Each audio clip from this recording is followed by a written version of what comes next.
Hello, स्वागतम। तो आज डॉक्टर DY चंद्रचूड़ इंडिया के 50th चीफ जस्टिस अपॉइंट किए गए हैं। और सच बताओ तो आफ्टर अ लॉन्ग टाइम मुझे इन जनरल आम लोगों में हमारे लीगल वर्ल्ड जो है उसके बाहर किसी के चीफ जस्टिस अपॉइंट होने में इतना इंटरेस्ट देखने को मिल रहा है। Doctor Chandrachud is a famous man. तो चलिए आज उनके चीफ जस्टिस बनने के शुभ अवसर पे हम जरा झांक के देख लेते हैं उनकी पास्ट लाइफ, उनका बैकग्राउंड, उनकी एजुकेशन और कुछ प्रोमिनेंट जजमेंट्स को जिन्होंने आज डॉक्टर DY चंद्रचूड़ के नाम को पब्लिक साइकी में उतना प्रोमिनेंट बनाया है जो कि आज है। But before going into the video, please consider liking the video at the and. आखिर में अगर वीडियो पसंद आए तो लाइक कीजिएगा। और दूसरी बात, please consider subscribing as well, क्योंकि हमारे जो 88% व्यूअर्स थे अपेरेंटली वो हमारे सब्सक्राइबर्स नहीं है। तो ये YouTube एनालिटिक्स कह रहा है, ये मैं नहीं कह रहा। तो प्लीज सब्सक्राइब कीजिए अगर वीडियो पसंद आए तो, वरना बुरा लगता है भाई, आप लोग भी जानते हैं।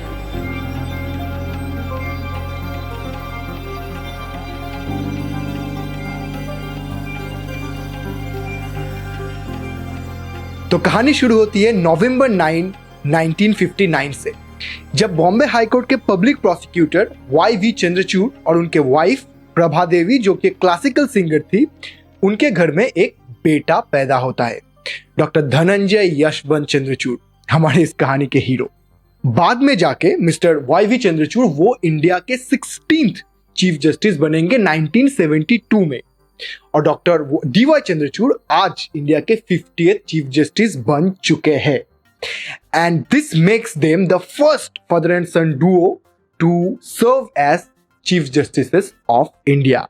ये पहला पिता और बेटा का जोड़ी है जो भारत के मुख्य न्यायाधीश बनने वाले हैं। अब डॉक्टर DY चंद्रचूड़ के लाइफ को अगर हम मोड़ के देखें तो ऑब्वियसली उनका जन्म एक एफ्लुएंट फैमिली में हुआ था और उसका प्रभाव उनके एजुकेशन में भी देखने को मिलता है। उनका स्कूलिंग मुंबई के cathedral and saint Connon school में हुआ था और उसके बाद दिल्ली के सेंट कोलंबस स्कूल में हुआ था, और इसके बाद दिल्ली में ही वो मैथमेटिक्स और इकोनॉमिक्स को लेके ग्रेजुएशन कोर्स में भर्ती हो गए। 1979 में वो वहां से ग्रेजुएट हुए इन दोनों सब्जेक्ट्स पे, और इसके बाद उन्हीं की जुबानी में वो अपने कुछ दोस्तों के साथ एक दिन कैंपस लॉ सेंटर यानी कि दिल्ली यूनिवर्सिटी का जो फैकल्टी ऑफ लॉ है वहां पे जाके एक क्लास उन्होंने अटेंड किया।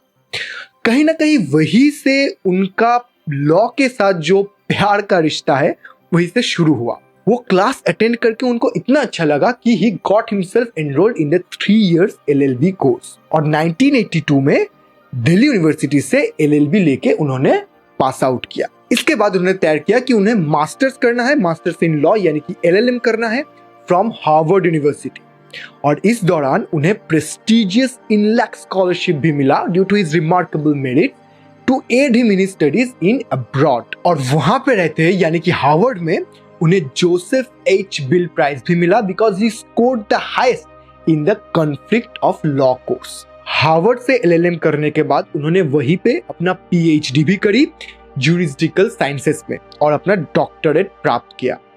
ये सब होते होते साल हो गया 1986। इस पॉइंट पे फॉर्मल एजुकेशन जो है वो उनका खत्म हुआ और वो अपना लीगल करियर को फर्दर करने में मन लगा। His first job was in a firm called Sullivan and Conwell। वो एक न्यूयॉर्क बेस्ड फर्म था और वहां पे कुछ दिनों के लिए उन्होंने काम किया। उन्हीं के जुबानी में वहां का experience was a share fluke. कुछ ज्यादा पसंद नहीं आया उनको वहां का स्ट्रिक्ट हायरार्किकल स्ट्रक्चर, या फिर जो थोड़ा बहुत रेसिज्म भी शायद उस वक्त वहां पे मौजूद था, वो उनको कुछ खास रास नहीं आया। तो साल भर में ही डॉक्टर चंद्रचूड़ इंडिया वापस आ गए and he started his practice mainly in Bombay high court और कुछ हद तक सुप्रीम कोर्ट में भी। अब 10 साल तक उन्होंने बॉम्बे हाई कोर्ट में अपना प्रैक्टिस किया और अपना कद काठी बड़ा किए। इन 1998 बॉम्बे हाई कोर्ट उन्हें as a designated senior advocate status देता है। अब जिनको नहीं पता, जो हाई कोर्ट्स और सुप्रीम कोर्ट्स होते हैं यानी कि वहां के जजेस, वो उन कोर्ट्स में प्रैक्टिस कर रहे एडवोकेट्स को सीनियर एडवोकेट बना सकता है। जब कोई सीनियर एडवोकेट बन जाता है तो बेसिकली उनका कद काठी जो है वो थोड़ा बड़ा हो जाता है।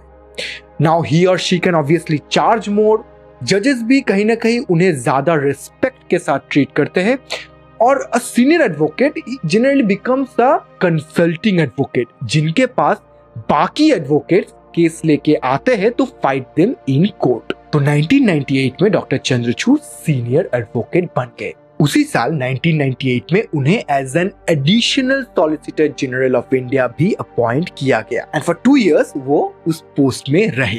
एंड देन ऑन 29 मार्च 2000 उन्हें बॉम्बे हाई कोर्ट में ही एज अ जज एलिवेट किया गया। बॉम्बे हाई कोर्ट में वो सन 2000 से 2013 तक रहे। इस दौरान he was also the director of the Maharashtra judicial academy. Bombay high court में शुरुआत में he was placed with justice Ranjana Desai on a criminal bench, और उन्हीं के जमाने में अगर हम कहें तो serving time with justice Desai, उसी ने उनके अंदर जो एक स्ट्रेट जैकेटेड अप्रोच था टुवर्ड्स क्राइम अगेंस्ट वुमेन, उसको बदल के नेसेसरी फेमिनिस्ट पर्सपेक्टिव उनके अंदर इंस्टॉल किया, और आज भी उनके जजमेंट्स में वो फेमिनिस्ट पर्सपेक्टिव हमें देखने को मिलता है। इसके बाद 31 अक्टूबर 2013 में उनकी फिर से तरक्की हुई and he was appointed as the chief justice of the Allahabad high court and he served there until 2016 when he was finally elevated as a judge of the Supreme Court of India। और 13 मई 2016 से लेके अभी तक वो supreme court में ही है, और इस दौरान वो नेशनल लीगल सर्विसेज अथॉरिटी और the supreme court E committee दोनों के ही चेयरमैन रहे हैं। अप्रैल 21, 2021 में justice Chandrachud supreme court collegium का हिस्सा बने। Supreme court collegium basically supreme court के सीनियर मोस्ट 5 जजेस का एक ग्रुप होता है, और यही ग्रुप हाई कोर्ट और सुप्रीम कोर्ट में जजेस को रिकमेंड करते हैं। चीफ जस्टिस कौन होगा ये रिकमेंड करते हैं। इंडियन जुडिशियरी का एक बहुत पावरफुल ग्रुप माना जाता है इस कलेजियम को, और अप्रैल 21, 2021 में जस्टिस चंद्रचूड़ इसके हिस्सा बन गए। 17 अक्टूबर 2022 को जस्टिस चंद्रचूड़ को सिलेक्ट किया गया था to become the next chief justice of India after former chief justice U Lalit, और उस हिसाब से आज 9 नवंबर 2022 उन्होंने मुख्य न्यायाधीश के पद के लिए शपथ ले चुके हैं। और इस एडवोकेसी और जजशिप के कैरियर के अलावा भी in academics doctor Chandrachud comparative law के प्रोफेसर, विजिटिंग प्रोफेसर रह चुके हैं यूनिवर्सिटी ऑफ महाराष्ट्र और ओक्लाहोमा स्कूल ऑफ लॉ में, और इसके अलावा भी Australian national university, Deakin university, Melbourne school of law, Yale school of law, Harvard school of law, ऐसे कई जगहों पे उन्होंने एज अ गेस्ट स्पीकर अपना लेक्चर डिलीवर किया है। Quite the spectacular career, right? That's doctor justice DY Chandrachud for you. अब थोड़ी बात कर लेते हैं उनके कुछ प्रोमिनेंस जजमेंट के बारे में, जिनका इम्पैक्ट इंडियन सोसाइटी के ऊपर काफी बड़ी हद तक रहा है, और ये यूपीएससी या क्लैट पीटी जैसे एग्जाम्स के लिए भी इंपॉर्टेंट हो सकता है। तो आइए उन जजमेंट्स को थोड़ा देख लेते हैं। तो जस्टिस चंद्रचूड़ के 6 साल के सुप्रीम कोर्ट कैरियर में वो 1097 बेंचेस के पार्ट रह चुके हैं, और उनमें 513 जजमेंट उन्होंने ऑथर किए। तो आप देख सकते हैं कि in almost 50% of cases when he was on the bench, he was the author of those judgments. यहाँ पे साइड में आप 2 बहुत इंटरेस्टिंग फिगर्स देख रहे हैं। पहला फिगर है साल दर साल जस्टिस चंद्रचूड़ कितने बेंचेस के पार्ट रह चुके हैं और कितने जजमेंट्स उन्होंने ऑथर किया है वो, और दूसरा फिगर हमें उनके जो टोटल जजमेंट्स है उनको क्लासेस में डिवाइड करके एक पाई चार्ट बना के दिखाता है। तो आप देख सकते हैं कि वो कितने क्रिमिनल केसेस, कितने सिविल केसेस, कितने कॉन्स्टिट्यूशनल केसेस, कितने सर्विस केसेस में जजमेंट दिए हैं। तो आइए अब देखते हैं उनके कुछ बिल्कुल प्रोमिनेंट जजमेंट्स। 5 जजमेंट्स देखेंगे हम। The first case that comes to mind, जिसको काफी इंपैक्टफुल माना जाएगा उनके करियर में, वो है जस्टिस के Puttaswamy and another versus the union of India, और more popularly the right to privacy case और द आधार केस। तो 2012 में गवर्नमेंट के आधार स्कीम को चैलेंज करके सुप्रीम कोर्ट में एक PIL दाखिल किया गया था। तो उस केस का मुद्दा ये था कि according to the petitioners, Aadhaar scheme was violative of the fundamental right of privacy. तो जब ये केस सुप्रीम कोर्ट के एक 3 जजेस बेंच के सामने प्लेस किया गया, तो उन्होंने पहले इस केस को रेफर किया एक 9 जजेस कॉन्स्टिट्यूशनल बेंच पे to decide whether the right of privacy was a fundamental right in the first place or not. उसके बाद तो ये सवाल आता है कि whether Aadhaar was violative of the fundamental right of privacy. पर पहले हमें ये तो समझना है कि right of privacy fundamental है भी या नहीं. तो इसके लिए उसे 9 जजेस कॉन्स्टिट्यूशनल बेंच में रेफर किया गया. And that bench unanimously held that yes, right to privacy was a fundamental right and violating it would be violative of Article 21 of the Constitution. और इस बेंच का जो जजमेंट था उसको ऑथर किया था justice DY Chandrachud on behalf of everybody because the judgment was unanimous. अब इसके बाद इस केस को रेफर बैक किया गया एक 5 जजेस बेंच पे to answer the original question whether Aadhaar scheme was violative of the fundamental right of privacy or not. और वो bench with a 4:1 majority held that Aadhaar scheme is valid and it is not violative of the fundamental right of privacy. And the one judge who dissented was Justice DY Chandrachud, who held that Aadhaar scheme is actually violative of the fundamental right of privacy and hence should be withdrawn.